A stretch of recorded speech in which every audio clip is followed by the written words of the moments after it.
Hello my dear students, this is Praveen Bansal teaching class 11th Accountancy, chapter number 8, Bills of Exchange. We have already done first part of this chapter. Now, we will be doing the second part. If you remember, in the last part, we discussed this case when the drawer retains the bill till the date of maturity. I would like to recall that when a seller sells good to a buyer, he draws a bill and seller becomes drawer and the debtor becomes drawee. And we are supposed to record these transactions in the books of accounts, that is journal. And we have discussed the case when the bill is retained by the drawer with him till maturity. Maturity means whatever the time period is plus 3 days of grace, right? Now, we will discuss how this bill would be treated if the drawer does not retain this bill with himself till maturity. And the first case for this is if he gets the bill discounted from his bank. Students, you see, Amit sold goods for rupees 20,000 to Sumit on 1st January 2006 and he drew a bill of exchange upon Sumit for the same amount for 3 months. 3 months means January, February and March. The bill will get matured on April. But what if Amit feels like getting the money before that date? Is it possible? So, the answer is yes, it is possible. In case if the drawer falls in need of the money before maturity, the drawer can approach a bank and bank will give the money of that bill to the drawer. And on maturity, bank will receive this money from the debtor, that is Sumit. Okay students, let's see how do we draft journal entries when the bill is sent to bank for discounting. And in the case, rate of interest is given to us 12% per annum, discounting charges. Okay, let's understand. When the goods are sold to Sumit, Sumit account would be debited because Sumit is my debtor and sales would be credited, right? Sumit's account debit to sales, that is on 1st January. Now, he received a bill. We have already learned this thing that when we write a bill of exchange, bill receivable becomes our asset. Bill receivable becomes our asset. The way Sumit was my debtor and he was my asset, after writing bill, bill receivable will become my asset. Sumit will be off and Sumit is credited, right? We have sent this bill to bank and bank is going to give us money. And how much money bank is going to give us? See, bank and Amit are going to talk now. Bank says, if I give this money to you, what is my benefit in that? Then Amit says, if you would have lent this money to someone else, how much interest you would have earned? Then bank says, we usually lend money at the rate of 12%, right? and we are providing you 20,000 rupees, which we will receive after 3 months. Bank says this to Amit. That means we are losing an interest of 12% on 20,000 for 3 months. So, Amit says, deduct that much of money from my amount and give rest to me. So, this makes it 600. So, Amit is going to get 20,000 minus 600, that is 19,400 in his bank, and 600 is going to be discount, and this discount is debited in the books of Amit because Amit is facing it as a loss, as an expense, and all expenses and losses are debited, and bill receivable is slipped from his hands, right? Earlier bill receivable was debited, but now the bill is gone. So, bill receivable would be credited in the books of Amit. Clear, students? This is the case how we transfer bill to bank to get it discounted. Discounted means getting the payment from bank before maturity date, but on a condition, and the condition is the amount would be a bit less, and that a bit would be determined by the rate of interest provided in the question. Clear? Okay. Let us see what is the third case. Third case is, what if Amit endorses this bill to one of his creditor? What does this mean? When Amit sold goods to Sumit, Amit is holding a bill. Amit is holding a bill like an asset. The way he holds cash in his hand, he is holding that bill in his hands. The only difference is cash is highly liquid, but this bill will get converted into cash after 3 months and 3 days. In the same time, Amit is having one creditor in his books. His name is Ankit. The question says, Amit endorsed the bill to his creditor Ankit. Ankit is Amit's creditor. Amit has to pay to Ankit. When Ankit approaches Amit for money, Amit says, I don't have money, but I have a bill which will get matured after 3 months. So, Amit gives that bill to Ankit, and Ankit goes to Sumit, who is the debtor, for the receivable thing on maturity. Clear?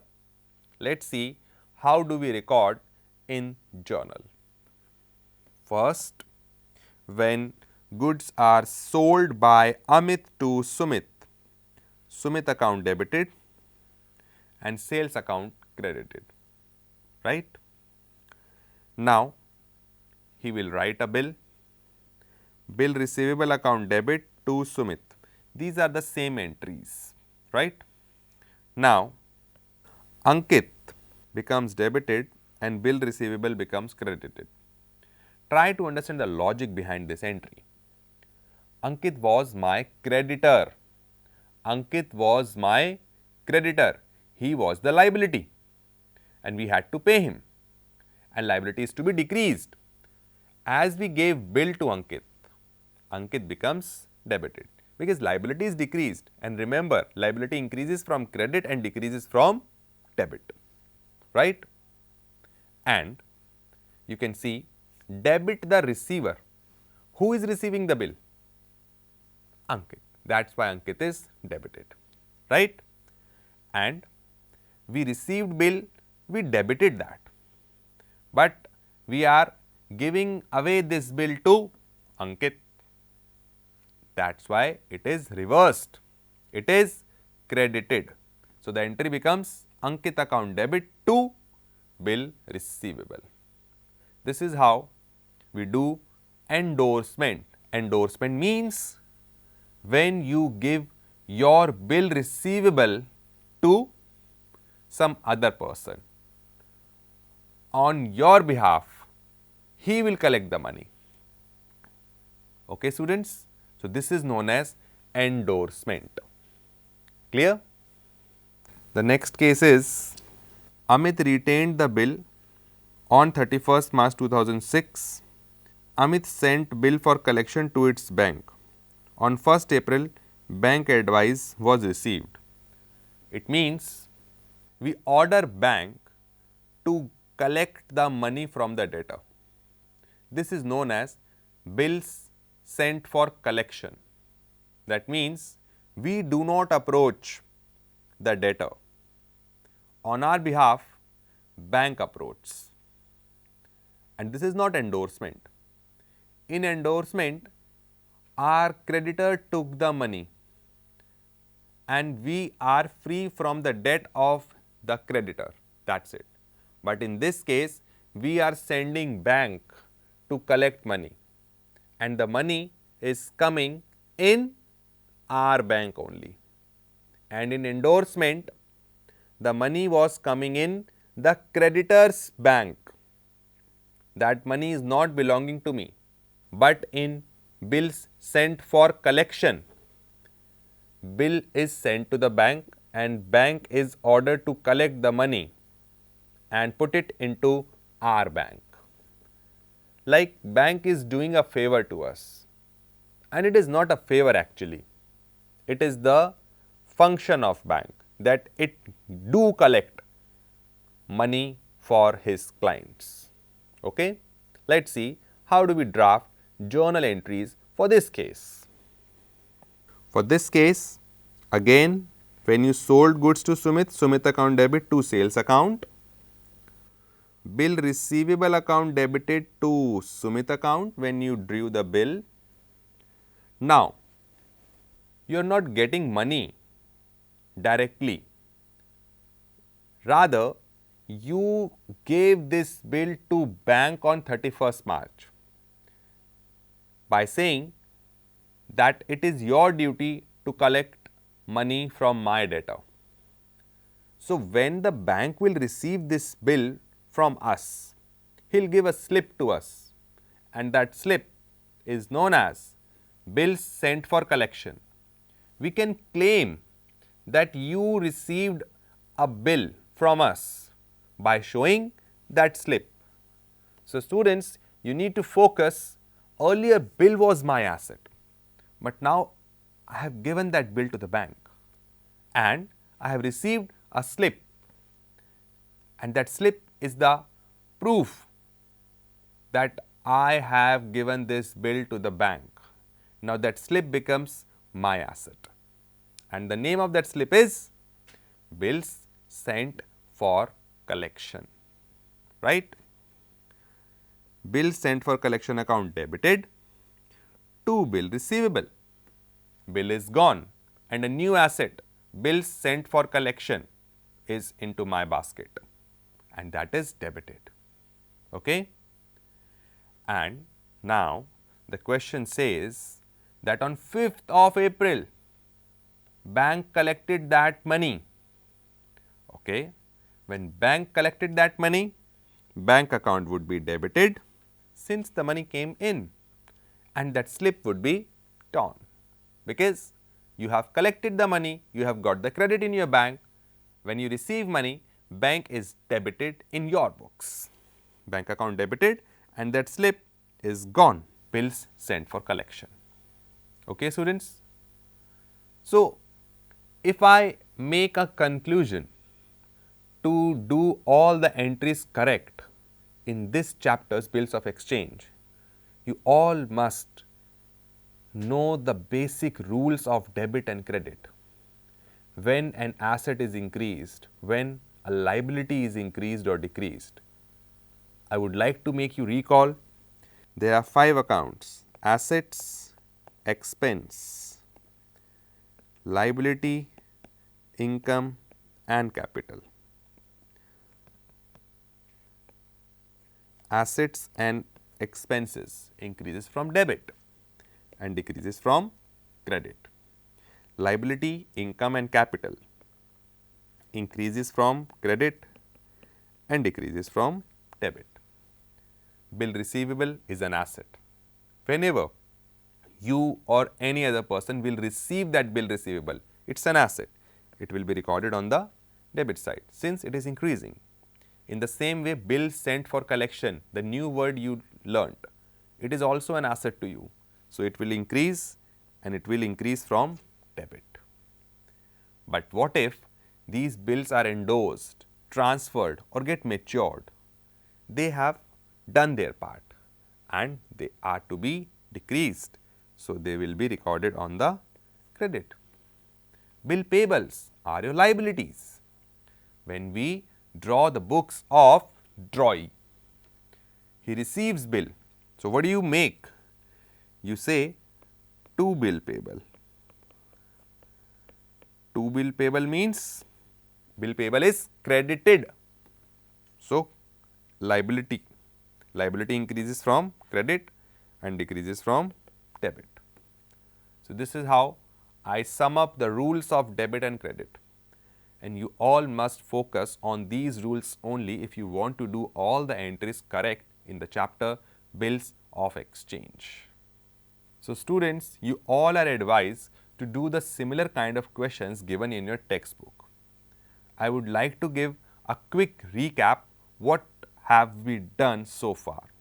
We learnt who is drawer, who is drawee, who is payee, who makes a promissory note, who writes a bill of exchange. Then we learnt the difference between promissory note and bills of exchange. Then we started with drafting journal entries in the books of drawer and drawee. When the drawer writes a bill, there could be many cases. First, he can retain the bill till maturity. He can transfer the bill to bank and get the bill discounted.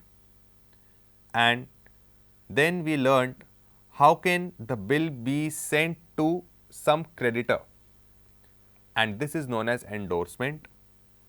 And at last, we learned the bill sent for collection. So, these all are the cases we have done so far. In the next part, we would be studying how the bill gets dishonored.